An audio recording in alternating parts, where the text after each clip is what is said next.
അസ്സലാമു അലൈക്കും വറഹ്മത്തുള്ളാഹി. അള്ളാന്റെ റസൂൽ സ്വല്ലല്ലാഹു അലൈഹി വസല്ലമ തങ്ങള് ഇസ്രാ മിഅ്റാജ് പോയി വന്നിട്ട് അവിടെ നിന്നുണ്ടായ അനുഭവങ്ങൾ, അവിടെ നിന്ന് കണ്ട കാഴ്ചകളൊക്കെ സച്ചരിതരായ സ്വഹാബത്തിന് പറഞ്ഞു കൊടുക്കുകയാണ്.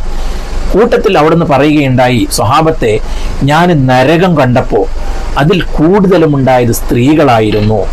അതിന്റെ കാരണവും അവിടെ നിന്ന് പറഞ്ഞു കൊടുക്കുന്നുണ്ട്. എന്നാൽ അത് വിശദീകരിക്കാനല്ല ഞാൻ ഇന്ന് വന്നത്. അതേ റസൂലുള്ളാഹി സ്വല്ലല്ലാഹു അലൈഹി വസല്ലമ തങ്ങൾ പറയുന്നു, ഒരു വിഭാഗം സ്ത്രീകൾ അവർ സ്വർഗത്തിൽ കടന്നു. സ്വർഗത്തിൽ കടക്കുന്നല്ല, സ്വർഗത്തിൽ കടന്നു എന്നാ പറഞ്ഞേ. ഏത് വിഭാഗം സ്ത്രീകളാണത്? അവർ ചെയ്യുന്ന നന്മ എന്താണ്? എൻ്റെ വീഡിയോ കാണുന്ന, എൻ്റെ ശബ്ദം കേൾക്കുന്ന ഓരോ ഉമ്മ പെങ്ങന്മാരും ഒന്ന് ആലോചിക്കണം, ഈ പറയുന്ന വിഭാഗത്തിൽ ഞാൻ പെട്ടിട്ടുണ്ടോ എന്ന്. ബഹുമാനപ്പെട്ട ഉമ്മു സലമ റളിയല്ലാഹു അൻഹയെ തൊട്ട് വരുന്ന ഒരു ഹദീസ്, അള്ളാന്റെ റസൂൽ സ്വല്ലല്ലാഹു അലൈഹി വസല്ലമ തങ്ങൾ പറയുകയാണ്, അയ്യു മംറഅത്തിൻ മാതത് സൗജുഹാ അൻഹാ റാളിൻ ദഖലത്തിൽ ജന്ന. ഏതെങ്കിലും ഒരു സ്ത്രീ മരണപ്പെട്ടാൽ, എങ്ങനെ മരണപ്പെട്ടാൽ?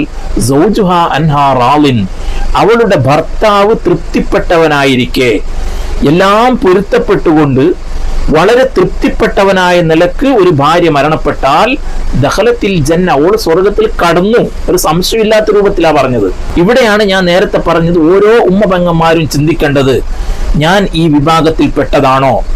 എത്ര ഉമ്മ പെങ്ങന്മാരുണ്ട്, ഞാൻ ഏത് സമയത്ത് മരണപ്പെട്ടാലും എൻ്റെ ഭർത്താവിൻ്റെ തൃപ്തിയോടുകൂടിയായിരിക്കും, എൻ്റെ ഭർത്താവ് എല്ലാം പൊരുത്തപ്പെട്ടവനായി എൻ്റെ മേൽ തൃപ്തിപ്പെട്ടവനായിട്ട് മാത്രമേ ഞാൻ മരിക്കുകയുള്ളൂ എന്ന് ഉറപ്പ് പറയാൻ കഴിയുന്ന എത്ര സഹോദരിമാരുണ്ട്? ഞാൻ ചോദിക്കുകയാണ്, ആ രൂപത്തിലാക്കി എടുക്കണം നമ്മുടെ ജീവിതം. ഒരു ഭർത്താവിനെ വഴിപ്പെടുക എന്നുള്ളത് ഭർത്താവിന്റെ അടിമയായി നിൽക്കുക എന്നല്ല അതിന്റെ അർത്ഥം. അള്ളാന്റെ റസൂൽ സ്വല്ലല്ലാഹു അലൈഹി വസല്ലമ തങ്ങള് ഭാര്യയുടെയും ഭർത്താവിന്റെയും മേൽ അങ്ങോട്ടും ഇങ്ങോട്ടും പല കടമകളും വെച്ചിട്ടുണ്ട്. ഭാര്യ ഭർത്താവിനിക്ക് മാത്രമല്ല, ഭാര്യക്ക് ഭർത്താവും ചെയ്തു കൊടുക്കേണ്ട കാര്യങ്ങളൊക്കെ ഉണ്ട്.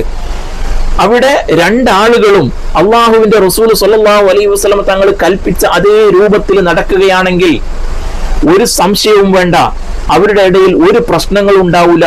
ആ ഭാര്യയ്ക്ക് പറയാൻ പറ്റും, ഞാൻ ഏത് സമയത്ത് മരണപ്പെട്ടാലും എൻ്റെ ഭർത്താവ് എന്നിൽ തൃപ്തനായിരിക്കും എന്ന്. നമ്മളെല്ലാവരെയും അല്ലാഹു തആല ആ രൂപത്തിലാക്കി തെരുമാറാവട്ടെ. ആമീൻ യാ റബ്ബൽ ആലമീൻ. എന്നാൽ ഇന്ന് നമ്മൾ നോക്കുകയാണെങ്കിൽ ഒരുപാട് കുടുംബങ്ങളിൽ ഒരുപാട് ഭാര്യ ഭർത്താക്കന്മാർ തമ്മിൽ ശരിയില്ല, അവർ തമ്മിൽ നേരെയില്ല, സംസാരിക്കാറില്ല. എന്തെങ്കിലും ചെറിയ വാക്ക് തർക്കത്തിന്റെ പേരിൽ, അല്ലെങ്കിൽ എന്തെങ്കിലും സംശയത്തിന്റെ പേരിൽ. ഇവിടെയാണ് എനിക്ക് കഴിഞ്ഞ വീഡിയോയിൽ ഞാൻ പറഞ്ഞത് ഓർമ്മ വരുന്നത്, ഇരട്ട മുഖമുള്ള ആളുകൾ പ്രവർത്തിച്ചതിന്റെ കാരണമായിട്ടോ മറ്റോ. അവർക്ക് പറഞ്ഞു തീർക്കാൻ കഴിയുന്ന പ്രശ്നങ്ങളേ ഉള്ളൂ. അത് വലുതാക്കിക്കൊണ്ട് അത് വലിയ ഒരു വൻ മരമാക്കി തീർക്കുന്ന ആളുകൾ. അല്ലാഹു സുബ്ഹാനഹു വ തആല നമ്മെ എല്ലാവരെയും നന്നാക്കി തരുമാറാവട്ടെ. മുത്തുനബി സല്ലല്ലാഹു അലൈഹി വസല്ലമ തങ്ങൾ പഠിപ്പിച്ച സന്തുഷ്ട കുടുംബത്തിൽ ഉൾപ്പെടാൻ നമുക്ക് എല്ലാവർക്കും അല്ലാഹു തആല തൗഫീക്ക് നൽകുമാറാവട്ടെ. ആമീൻ യാ റബ്ബൽ ആലമീൻ.